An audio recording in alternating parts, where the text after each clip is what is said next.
기도하겠습니다.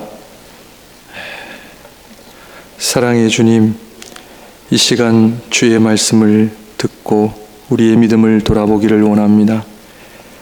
성령 하나님께서 이 시간 우리의 마음을 열어주시고 깨닫게 하시고 회개케 하시고 믿음으로 결단하는 시간 되게 하옵소서.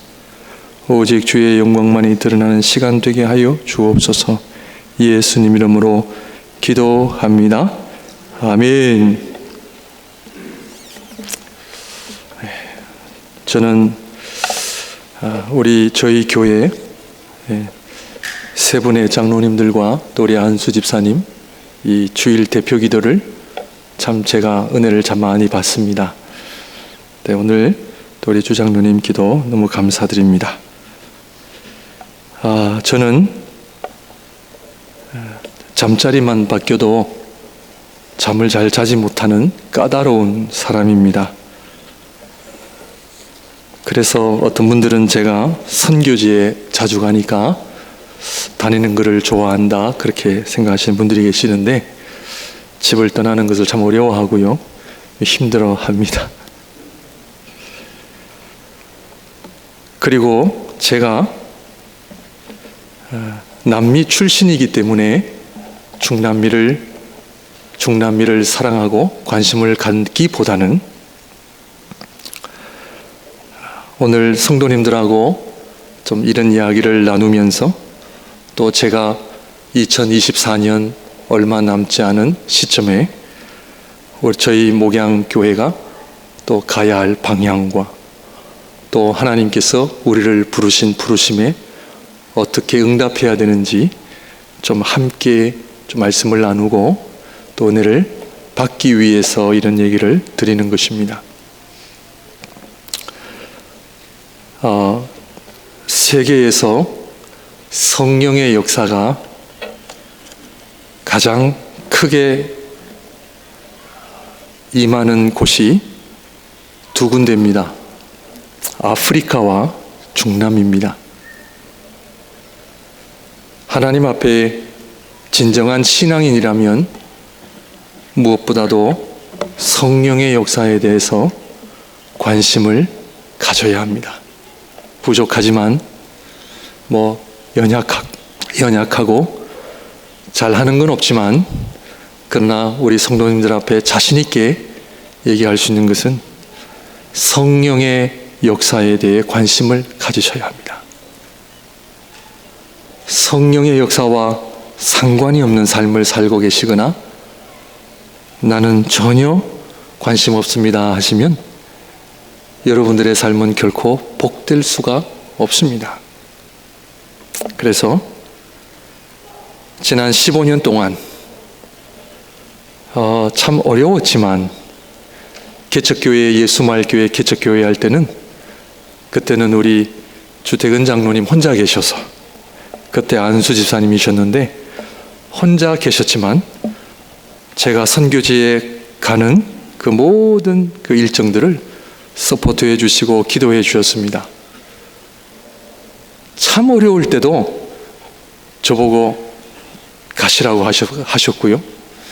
목양교회에서도 제가 우리 세 분의 장로님들을 통해서 이 선교지에 적어도 1년에 한 차례씩 가면서 많은 은혜를 받고 왔습니다. 우리 사랑하는 성도님들, 선교지 한번 갔다 오면 인생이 사람이 확 바뀐다 그런 얘기가 아니고 꼭 한 번은 여러분들이 선교지에 가셔서 제가 말씀드린 성령의 역사가 뭔지, 하나님께서 어떻게 역사하시는지 한 번 정도는 보셔야 합니다. 이번에 같이 간 크로스 한인교회 이용근 목사님이 하도 가자고 저한테 책을 하셔서 제가 일정을 만들어서 갔다 왔습니다.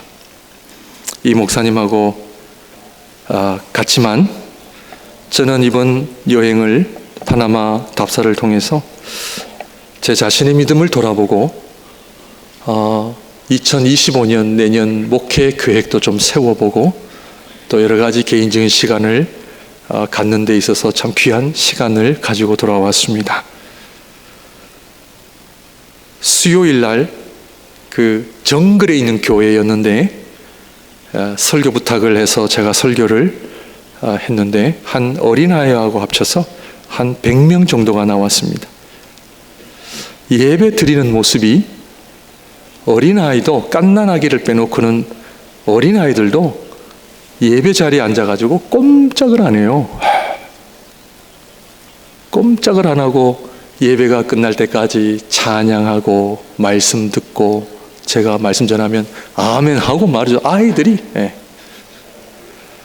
그래서 예배가 끝나면 집에 안 가요. 가라 해도 안 가요. 그래서 예배가 끝나고 또 같이 간 목사님께 물었습니다. 밴쿠버 교회와 이 교회의 차이가 뭐라고 생각하십니까? 한 가지만 좀 쉐어링 합시다 해가지고 쉐어를 하니까 이 목사님이 한 가지가 본질적인 차이가 있대요. 그게 뭡니까? 우리 같이 간 목사님도 은혜 많이 받았습니다. 목사님, 기쁨이 다른 것 같아요. 기쁨.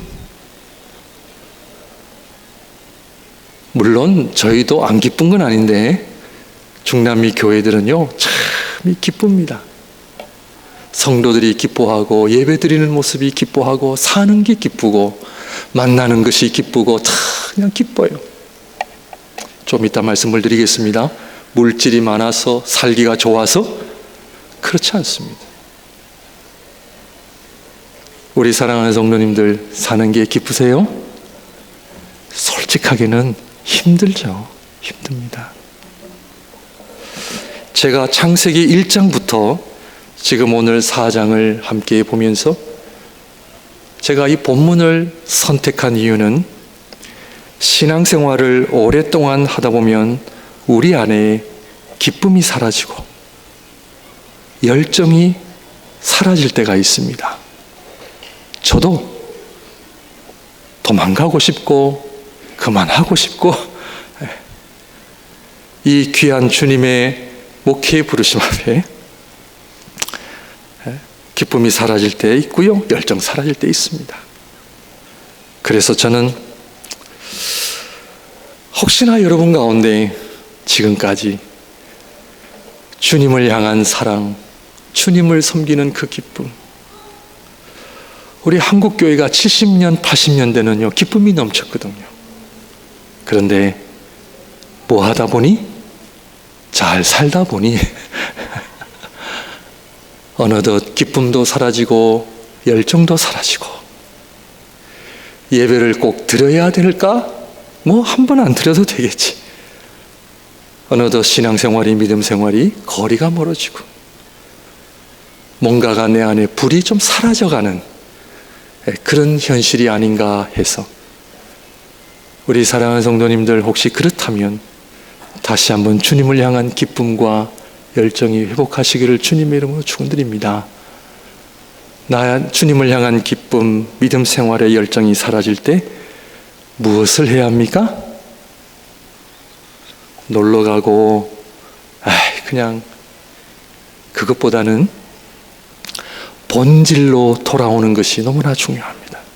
나의 믿음을 돌아보고 정말 인간은 어떤 존재인가? 신앙생활은 뭔가? 내 삶의 의미는 무엇인가를 돌아보는 본질적인 믿음으로 돌아와서 한번 우리의 믿음을 점검하는 것이 필요하기 때문에 저희는 지금 창세기 1장부터 인간은 어떤 존재인가? 사는 것은 무슨 의미가 있는가? 그러는 가운데 은혜가 있으시기를 바랍니다. 창세기 1장, 3장까지 요약을 해보면 인간은 선악과를 통해 시험을 받는 존재다. 첫째 아담도 시험을 받았고 둘째 아담이신 그리스도도 오시자마자 시험을 받았어요. 그런데 복음서에 보면 성령에 의해 시험을 받았다는 것은 시험을 받는 존재의 본질적인 부분과 연관이 있다라는 것입니다. 그러므로 시험을 받는 존재는 영혼을 지닌 존재다, 영적인 존재다라는 것을 우리에게 보여줍니다. 죄의 시작은 영적인 존재를 부인하는 거죠. 먹고 사는 문제 해결되고 자식 잘 키우고 건강하면 아이고 하나님 감사합니다. 그것이 우리 인생의 궁극적인 목적이 아닙니다. 먹고 사는 문제 그것이 아니라 나의 관심은 물질, 나의 관심은 얼마나 누릴 수 있을까가 나의 관심이 되면 안 되고 영적인 존재이기 때문에 나는 하나님의 말씀을 붙잡고 사는가? 내 안에 십자가가 있는가? 나는 정말 주님을 기쁘시게 해드리고 사는가? 이런 돌아봄이 필요하다는 것입니다. 파나마에도 가니까요, 들개들이 얼마나 많은지 몰라요. 들개들은요, 던져주는 음식 다 먹습니다. 그런데 선교사님이 사시는 그 집에 가보니까 강아지를 키우시는데 거실 안에 딱 안 들어오고 바깥에 서 있어요. 훈련이 너무 잘 됐어요. 들어와야 들어온대요. 여러분 가정에서 키우는 반려견은 어떻습니까? 들개는 먹는 데가 하십니다. 그러나 반려견 훈련된 개는 강아지는 주인에게 달려있어요. 주인의 말에 순종하는 거예요. 제가 그걸 보면서 우리는 물질 중심의 삶을 살고 있는가? 사람들이 좋다면 다 따라가는가? 아니면 내 삶의 주인이신 그 하나님 앞에 어떤 어려움이 와도 견디고 참고 주님 말씀하시면 순종할 수 있는 각오가 되어 있는가? 그것이 바로 시험을 받는 존재라는 겁니다. 시험을 통해 우리가 하나님 앞에 믿음으로 사는지를 하나님 보고 계신다라고 하는 것을 알아야 한다는 것입니다. 지난주의 옷에 대한 말씀은 결론적으로 우리의 영혼이 망가지면 영혼의 부끄러움을 보지 못합니다. 육신의 부끄러움인 나의 체면, 나의 자존심은 너무 예민한데 물질 예민하죠. 물질 손해 안 보려고 하죠. 그러나 나의 영혼은 하나님의 거룩함에 이루고 있는가? 하나님 거룩함에 대한 갈망, 목마름이 있는가? 이런 것이 내 안에 전혀 없어도 문제의식을 느끼지 못하고 산다면 우리는 영적으로 잠이 든 상태다라는 것입니다. 요한계시록 3장 18절에 보시면,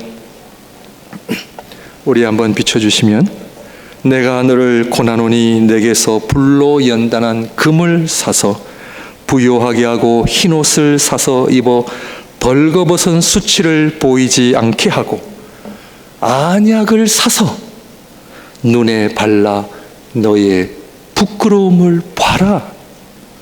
라오디게아 교회는 뭐가 부끄럽습니까? 우리 신앙생활 잘하고 있는데, 그러나 주님의 말씀은 영적 부끄러움을 모르고 살아가는 그들에게 안약을 사서 발라 너의 부끄러움을 봐라는 겁니다.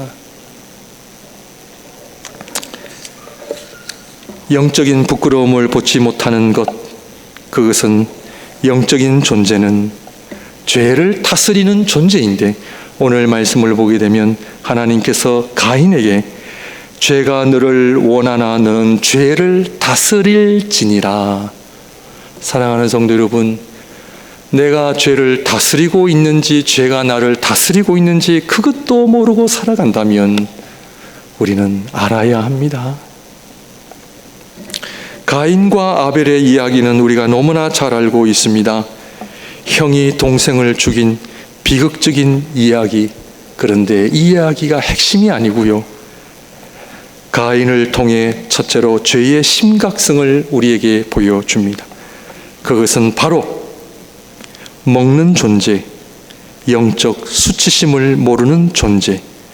창세기 1장에서 3장까지 하나님의 형상대로 지음을 받은 인간이 영적인 존재에서 타락할 때에, 영혼이 망가질 때에 가인처럼 동생도 죽일 수 있다는 그런 양심이, 그런 양심의 자리를 차지하게 되는, 한마디로 가인을 통해 비인간적인 모습을 우리에게 보여주고 있는 것입니다. 가인만 그런가요? 다윗도 그랬습니다. 다윗도 그의 영혼이 망가질 때 밧세바라는 여인을 취하고 그의 남편을 살인까지 하게 되는 것이 인간입니다.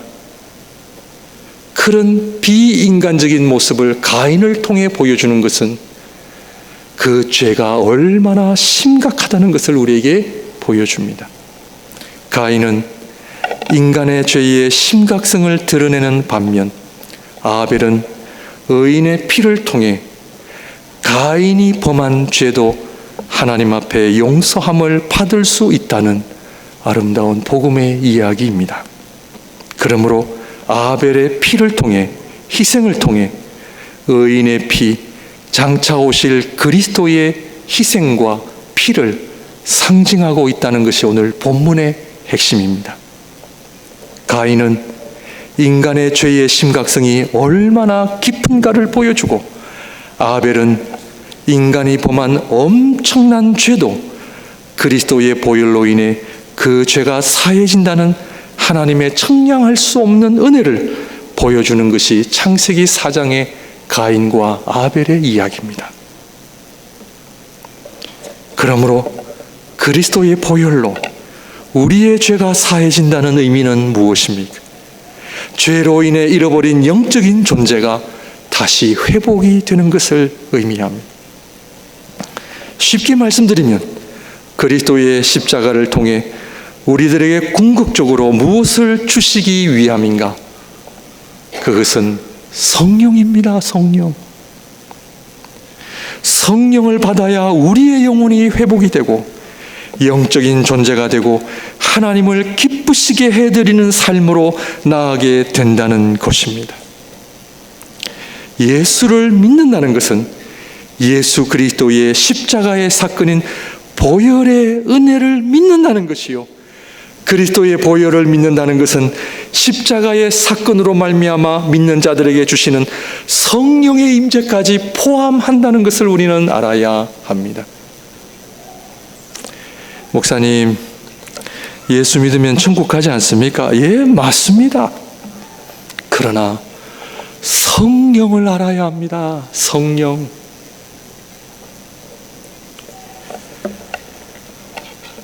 오늘날 우리가 신앙생활 하기 힘든 이유는 살기가 어려워서가 아니라, 누가 나를 힘들게 해서가 아니라, 지금 우리가 처해 있는 삶의 환경 때문에가 아니라, 한마디로 말씀을 드리면 내 안에 성령의 역사가 사라지고 있기 때문입니다.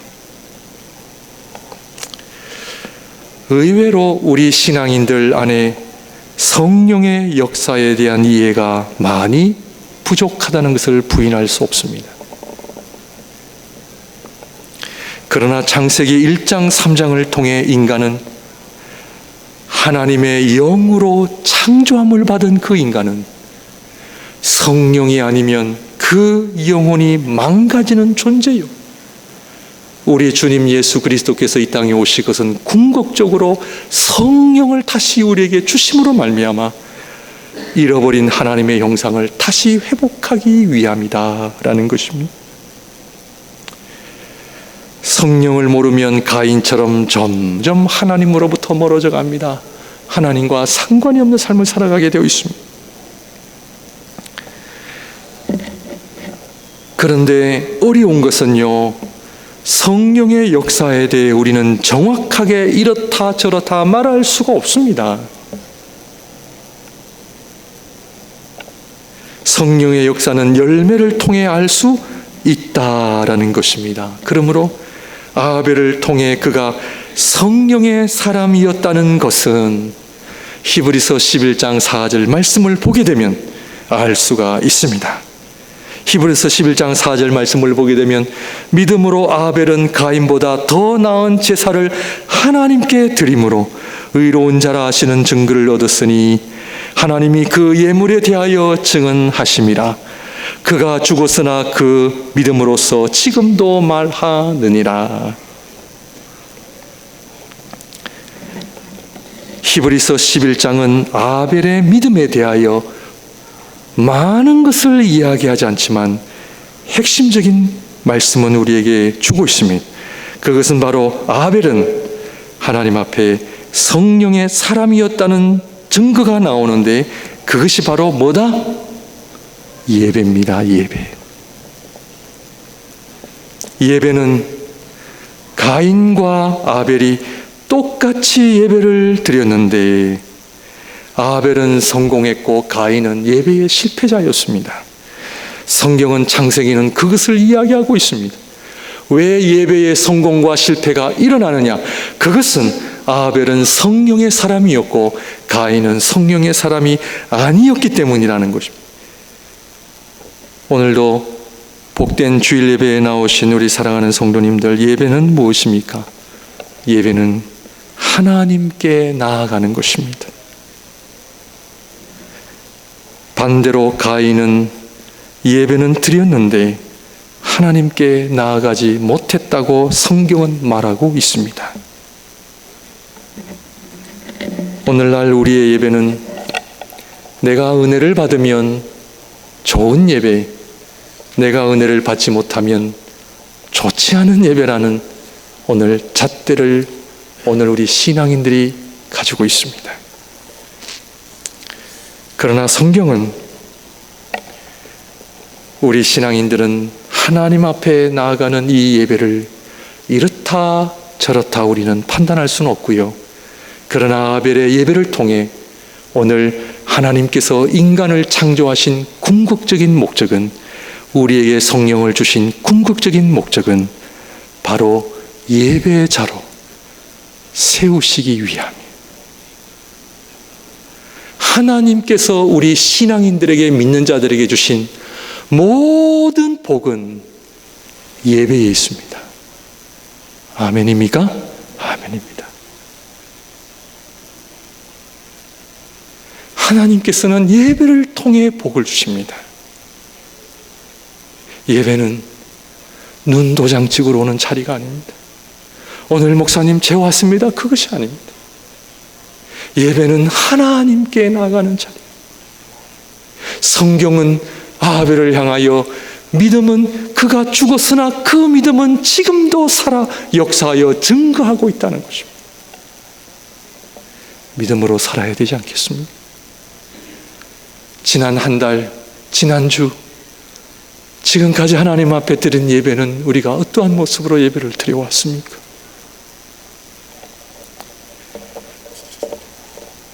성령의 역사 어디에 있습니까? 선교지에 물론 있습니다. 제가 선교지에 가서 강의를 잘해서 은혜 받는다? 아니에요. 제가 선교지에 가서 은혜 받는 것은 예배입니다. 예배. 예배를 통해 하나님의 은혜가 임하고 가슴이 아려요. 가슴이 아려요. 회개가 터집니다. 설교를 전하기 위해 그 예배에 참석했지만 수요 예배였어요. 하나님께서 저의 과거의 목회의 모습을 보게 하시면서 얼마나 하나님 앞에 회개를 시킨지 모릅니다. 선교사님께서 왜 설교를 이렇게 짧게 하냐고. 지금 제가 할 일이 많아서 설교를 못 하겠습니다. 지금 설교하러 온 게 아니라 저 회개하러 기도하러 왔는데,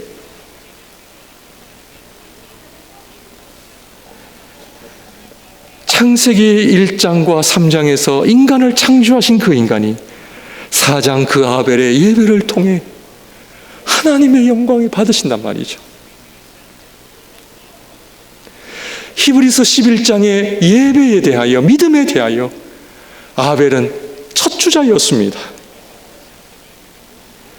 어떻게 하다가 형으로부터 돌에 맞아 죽은 억울한 죽음을 맞이한 삶이 아닙니다.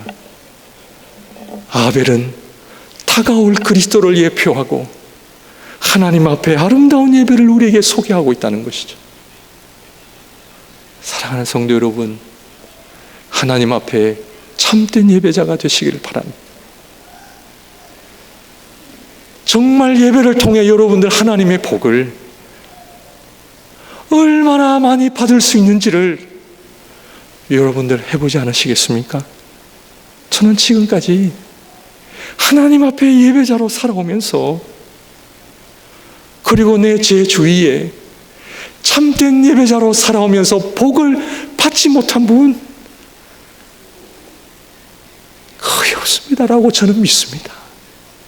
그러므로 저는 목양교회가 예배의 복이 넘쳐나는 교회가 되기를 주님의 이름으로 축원드립니다. 예배 시간 허겁지겁 오지 마시기 바랍니다. 하나님께 나아가기 위하여 여러분 시간 때우려고 제가 찬양하는 거 아니고요, 우리의 마음을 다 하나님 앞에 찬양을 통해 준비하고 나의 삶을 돌아보고 내가 어떻게 하나님 앞에 나아갈 수 있을까, 나의 어떤 모습으로 주님 앞에 나아올까를 점검하는 시간이 되시기를 바랍니다. 아벨의 예배는 오늘 말씀해 보게 되면은 가인하고 예배하고요 달라요. 아벨의 예배는 양을 드린 예배, 그것은 바로 양의 피를 드린 예배, 그리스도의 보혈이 있는 예배를 드렸습니다. 그리스도의 보혈은 죄 사함과 동시에 성령을 주시는 근거가 됩니다. 사도행전 2장 17절에 내가 말세에 내가 내 영을 모든 육체에 부어 주리니, 하나님께서 이 말씀하신 근거는 예수 그리스도의 십자가의 사건을 근거로 한 것이죠. 주님께서 십자가 지신 것은 우리에게 성령을 주시는 근거가 되기 때문에 중요한 것입니다. 예수 그리스도의 십자가 사건은 아멘, 성령은 잘 모르겠습니다. 그거는요 예수님을 잘 못 믿는 겁니다. 그러므로 아벨은 양의 피를 드린 예배, 그리스도의 보혈을 의지하는 예배, 그리스도의 보혈의 은혜를 아는 자는 하나님을 찬양합니다. 하나님을 마음껏 찬양합니다. 그 은혜가 얼마나 큰지를 찬양합니다. 눈물이 없이는 찬양을 드릴 수 없고, 눈물이 없이는 기도할 수 없고, 눈물 없이는 예배를 드릴 수 없는 자리가 예배의 자리죠. 왜냐? 어린 양의 피가 있는 예배. 우리가 무엇이간데, 오늘 우리 장로님 기도해 주신 것처럼 우리가 무엇이간데 하나님의 아들께서 우리를 위하여 피를 흘리신 사건, 하나님께서는 아들의 피를 너무나 좋아하셔서 그 피를 자랑하는 자, 그 피를 찬양하는 자 하나님은 그들에게 복을 주시고 은혜를 주시리라 저는 믿습니다. 그러므로 아벨은 성령의 사람이었습니다. 신앙인은 예배를 통해 무엇을 받아야 됩니까? 아멘. 예배의 핵심은 성령을 받으셔야 됩니다.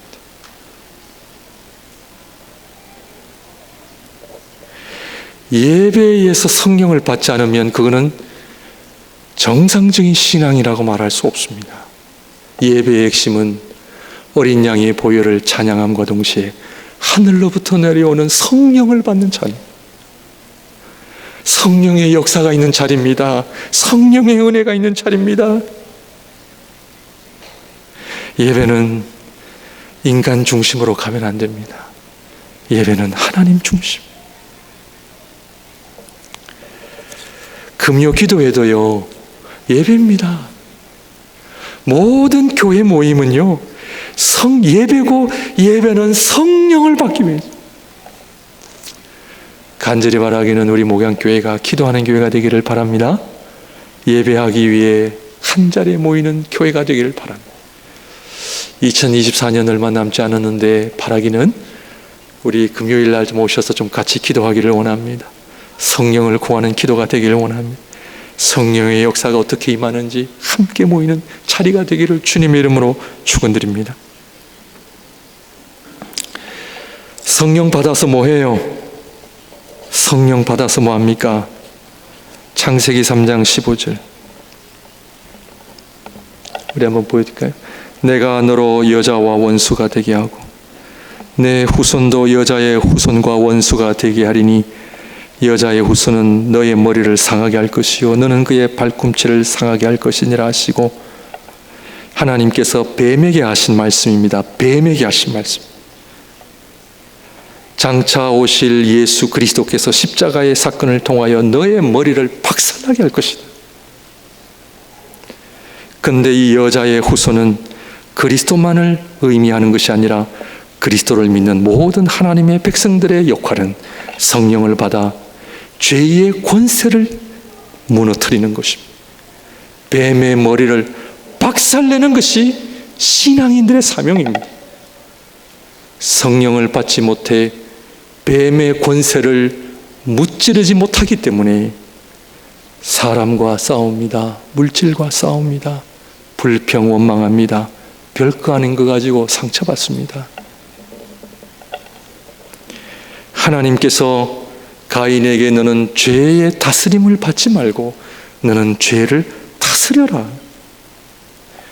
뱀의 머리를 부수는 수 있는 하나님의 형상을, 성령을 우리에게 주셨는데 우리는 이 성령의 능력을 가지고 뭐 하고 있습니까?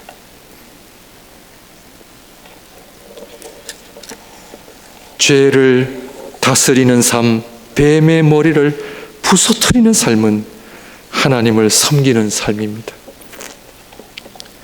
아마 이 자리에 앉아 계시는 분들 가운데 하나님을 섬기지 않는다고 말씀하시는 분은 아무도 안 계실 겁니다. 그러나 하나님을 섬긴다는 의미는 오늘 성경에 아벨은 양의 첫 새끼와 무엇을 드렸어요? 무엇을 드렸습니까? 기름. 기름은요, 동물에 있어서 가장 좋은 것입니다. 오늘날 우리 건강을 위해서 우리는 기름을 안 먹잖아요. 원래는 레위기 제사법을 보면 기름은 동물에게 있어서 가장 귀한 것이기 때문에 사람이 먹으면 탈나요. 그래서 하나님 앞에 드려야 돼요. 그래서 그 기름은 불로 태워야 됩니다. 왜? 하나님의 것이기 때문에. 하나님을 섬긴다는 것은 아벨처럼 하나님께 가장 좋은 것을 드리는 거예요. 내 사랑하는 주님께 가장 좋은 것을 드리는 사람이 하나님을 사랑하는 사람입니다. 나를 위해, 내 가족을 위해 돈 쓸 때는요, 아까워하잖아요. 하나님을 위해 우리는 무엇을 드리고 계십니까? 시간을 드리고 계십니까? 물질을 드리고 계십니까? 내 삶을 드리고 계십니까?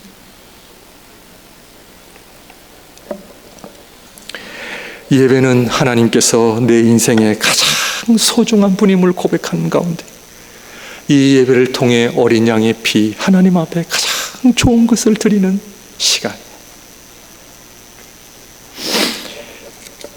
그러므로 아벨이 동물의 기름을 하나님께 드렸다는 것은 자신의 피까지도 드렸다는 의미입니다.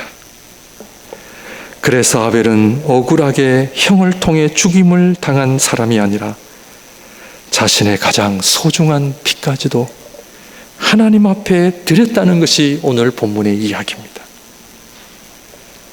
하나님 앞에 아벨의 피는 하나님께서 가장 소중히 여기시는 아벨의 삶이었습니다. 왜냐하면 하나님께서 가장 소중히 여기시는 하나님의 아들의 피를 먼저 우리에게 주셨기 때문입니다. 예배는 가장 소중한 그리스도의 피를 감사해서 드리는 시간.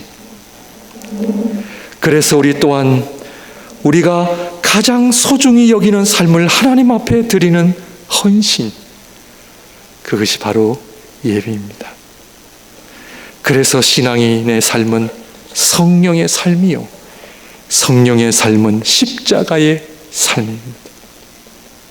하나님으로부터 가장 좋은 것을 받은 것을 아는 자가 가장 좋은 것을 드리는 자. 그래서 신앙인은 십자가의 삶입니다. 사랑하는 성도 여러분, 한 번밖에 없는 삶 어떻게 살아야 하겠습니까?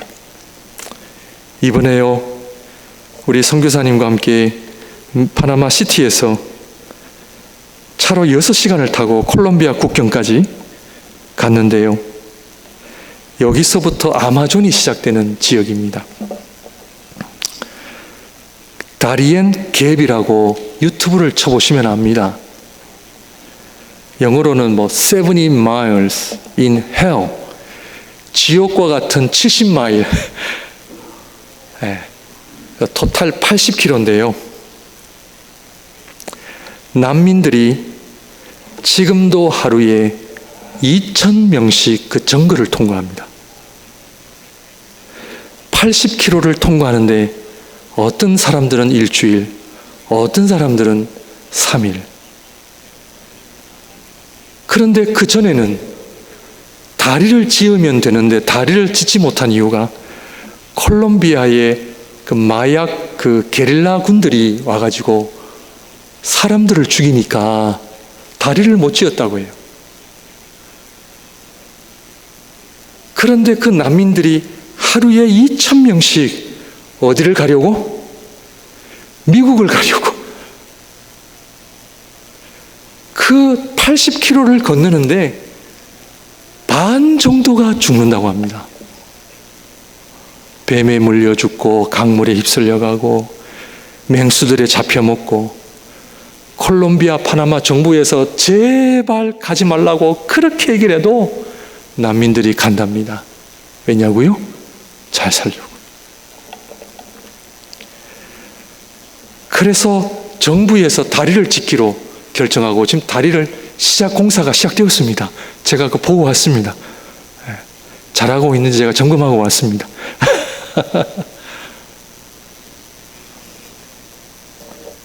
10년 전에 3명의 미국 선교사님들이 그 자리에서 순교를 당했습니다. 그 선교사님들의 피로 인해서 그 지역이 부흥의 역사가 일어납니다. 정글 안에 마을들을 만들고 교회를 세우고, 교회를 얼마나 아름답게 지었는지. 선교사님이 저에게 그럽니다. 앞으로 이 다리가 완성되면 얼마나 많은 지역에 교회를 세울 수 있는지.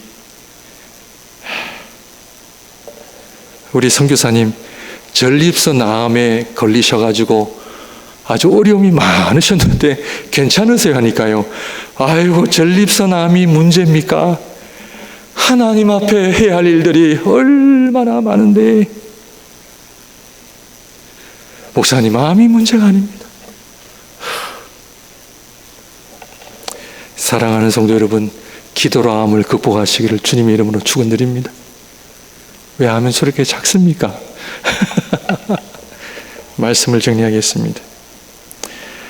사랑하는 성도 여러분, 제가 왜 이 말씀을 드리느냐 하면, 난민들이 죽음을 무릅쓰고 잘 살려고,